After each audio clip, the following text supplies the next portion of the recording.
Let's piss some people off. Sometimes the hardest thing to admit isn't that you're unhappy. Sometimes the hardest thing to admit is that you're actually grateful for your life and you still want more. Because how do you explain that? How do you explain that nothing is necessarily wrong, that you appreciate what you have, that you remember the things you once prayed for, and yet there's still this little voice inside of you saying, there's more for me than this? And then comes the guilt because immediately you start wondering, am I being ungrateful? Am I asking for too much? Why can't I just be happy with what I have? But lately I've been thinking, maybe wanting more doesn't mean there's something wrong with the life you have. Maybe it means you're finally in a place where you can hear yourself again.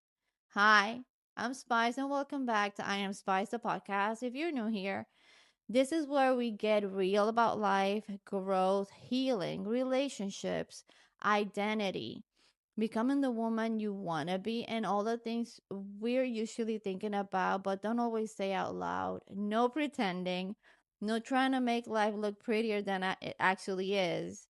Just honest conversations about what it means to keep becoming yourself.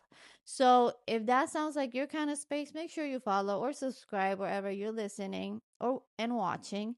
And if an episode ever makes you think of somebody who needs to hear it, share it with her, because around here we're doing this together, unfiltered, unapologetic, and unstoppable. Last week, we talked about who you are when you don't have to survive anymore. And I've been thinking about that conversation because there's another side of it that we don't talk about enough. When you spent years surviving, you get really good at handling what's in front of you. You fix things, you take care of people, you figure shit out, you keep moving because you have to.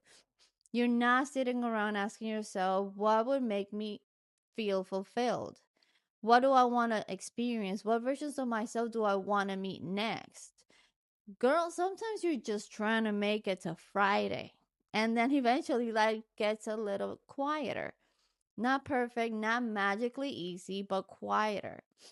You can finally breathe. And once you can breathe, another question starts showing up. Okay, now what do I actually want? And I think that question can scare the hell out of us because we've been taught that if you have something good, you shouldn't want anything else.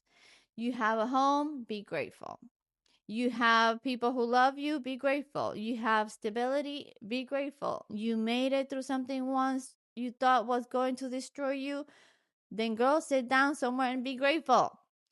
And listen, I am grateful. I am incredibly grateful for my life. I know there are things I have to do today that another version of me desperately wanted, but I have had to learn that gratitude and desire can exist in the same room. I can look at my life and say, thank you. I love this. I appreciate this, and still look ahead and say, I'm not done yet. Those two things don't cancel each other out. When you've lived in survival mode for a long time, peace feels enormous. When your life has been chaotic, quiet feels like heaven. When you spent years wondering what problem is coming next, stability feels like you won the damn lottery. So when you finally get there, of course you think this is it. This is what I wanted. I made it. And maybe you did make it. Maybe you reached exactly the place that older version of you needed to reach, but that doesn't mean you have to build a house there and never move again. Maybe peace wasn't the finish line. Maybe, peace was simply the first place quiet enough for you to finally hear your own voice. Because survival doesn't leave a whole lot of room for dreaming. When you're surviving, you're asking, what needs to happen today? Who needs me? What bill needs to get paid? What problem do I need to fix? How do I keep everybody okay? How do I keep myself okay? You become so accustomed to responding to life that you can't forget you're also allowed to create one. And then when things settle, there's this strange moment where you have to learn how to ask yourself questions again. Not what do they need from me? Not what am I supposed to do, but what do I want? And I think some of us haven't asked ourselves that question honestly in years. Maybe you want more money. Maybe you want to build something. Maybe you want to travel. Maybe you want to start a business, change careers, create something, go somewhere where you've never been, meet new people, dress completely different, or walk into a room looking exactly the way you want to look without wondering whether somebody thinks you're too much. Maybe you want to love differently. Maybe you want more adventure. Maybe you just want to have more fun. And maybe you don't even know what you want next. Maybe all you know is that something inside of you has started waking up again. That doesn't automatically mean your life is bad. It doesn't mean you need to leave everybody, sell your house, and disappear to Bali. Sometimes wanting more simply means you have finally healed enough to imagine more. I used to think there had to be something wrong before you were allowed to change something. And think about it. We understand change when something terrible happens. A relationship ends. Somebody hurts you. You lose something. You hit rock bottom. Something falls apart. Then everybody understands why you're rebuilding. But what if nothing happens? What if nothing betrayed you? What if your whole life didn't fall apart? What if you just grew? What if you woke up one day and realized, I love the woman I am? I appreciate the life I have, but there are parts of me I haven't met yet. Why isn't that enough? Why do we need devastation to justify evolution? And becoming more doesn't mean destroying everything you already have. I think that's another mistake we make.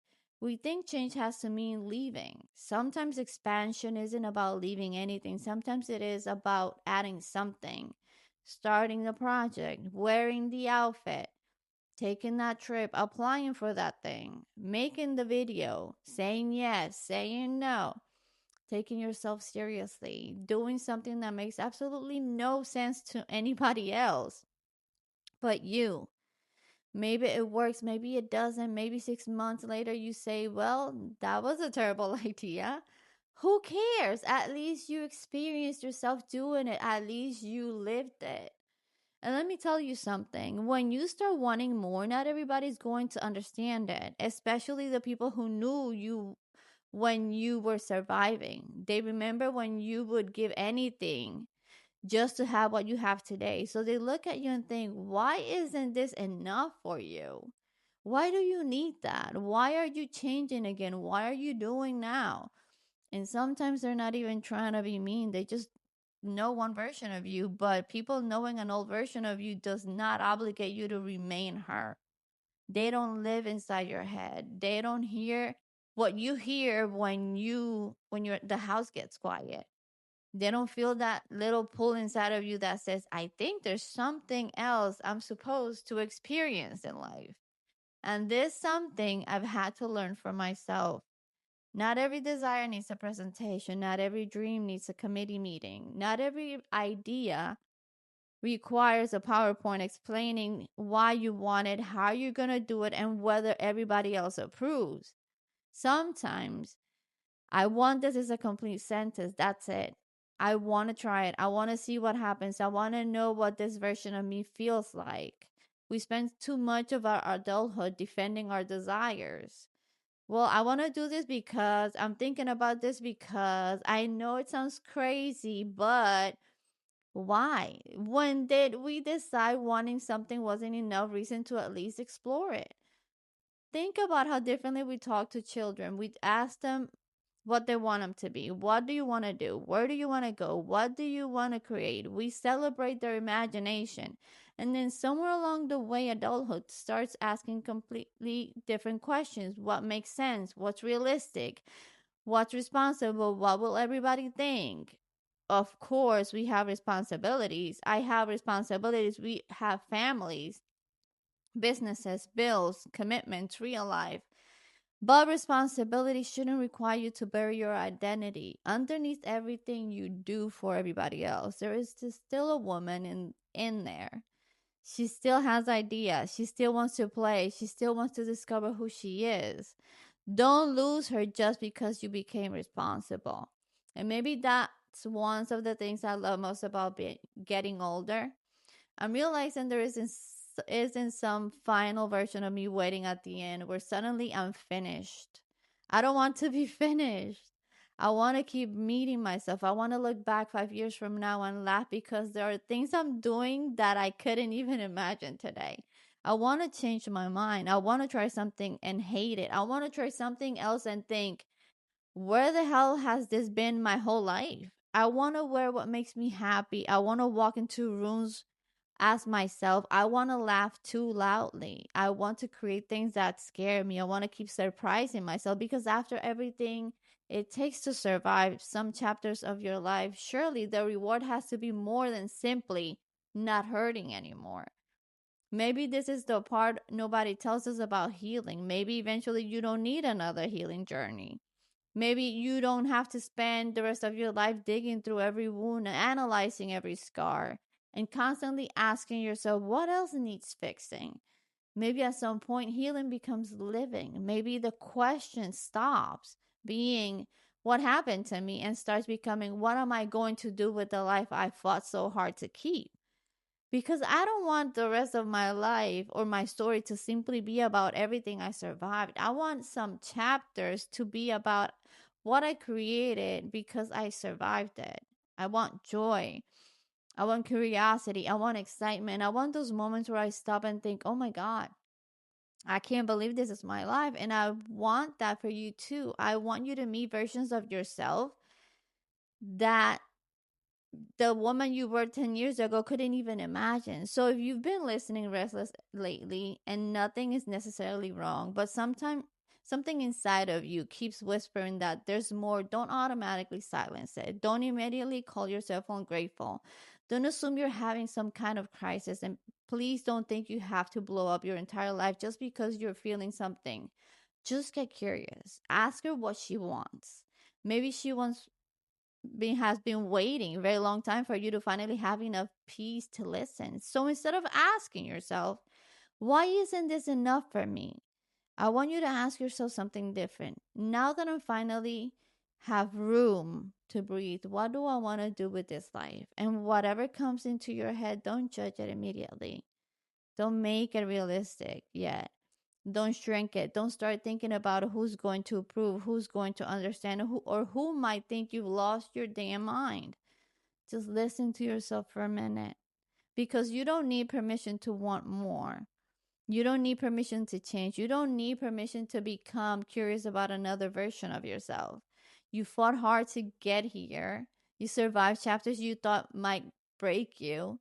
You made it to the quiet side. Now maybe it's time to stop asking yourself how you're going to survive life and start asking yourself how you're going to live it.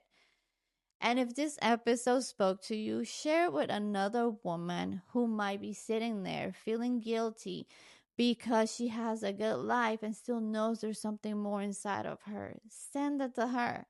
Tag me. Tell me what your more looks like. And if you haven't already, follow or subscribe to I Am Spies, a podcast, so you can be here with me the next week. Because we're going to keep having these conversations and we're going to keep becoming together. I'm Spice, and you've been listening to I Am Spice, a podcast. You are allowed to be grateful and still want more. You are allowed to love who you are and still wonder who else you could become. And most importantly, you do not need anybody's permission to find out.